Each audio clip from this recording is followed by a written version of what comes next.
Alhamdulillahi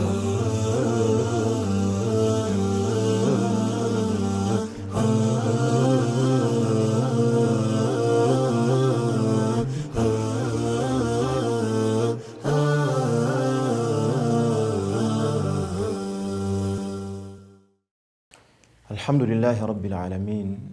Allahumma salli wa sallim ala sayyidil anbiya'i wal mursalin wa ala alihi wa sahbihi wa tabi'in wa tabi'ihim bi ihsanin ila yawmiddin. Omwana Adamu olubeerera abeera mugayavu nga talafuubana okutuusa nga omwoyo gwe guyina kye gwetaaze.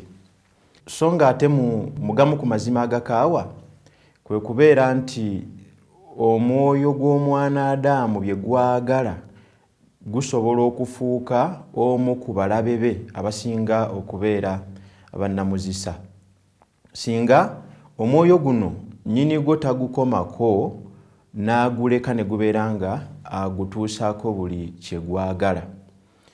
Kikakafu bye gwagala tebiyinza kuggwaayo kubanga buli lw'oguwa kino ate gugenda kwagala ekiddako, bwe gutyo bwe gugenda okuwangaala.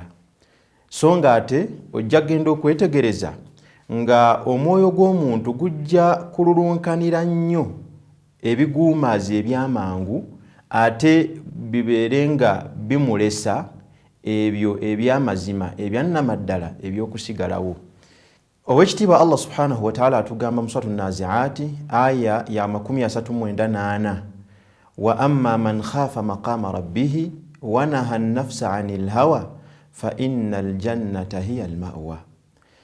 So nga ate oyo atya bwagenda okusinkana mukama we Allah subhanahu wa ta'ala, kakati ne kimutuma okubeera nti aziiza omwoyo gwe ku ebyo bye gwagala amakulu ebikontana n'ebyo Allah subhanahu wa ta'ala byayagala, agamba Allah nti omuntu oyo obuddo bwe bugenda kubeera jjana eya Allah subhanahu wa ta'ala ey'ekitiibwa.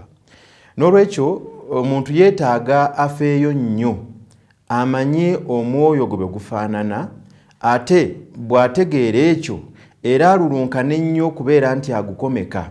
Tetuganye gwagala era bye gwagala tebigenda kuggwaayo, wabula buvunaanyizibwa bwo bw'otegeera nti bwe njagala kino kintuusa wano okubeera nti ogukomeka gwe kennyini nnyini obeere nga oguvuga oguzza eri ebyo bye gwagala nga ate Allah subhanahu wa ta'ala yabitukkiriza, era oguziyizeeko ebyo bye gwagala nga Allah yabitugaana mu ngeri y'emu ogulagire okwagala ebyo owekitiibwa Allah subhanahu wa ta'ala byayagala tubeere nga tukola.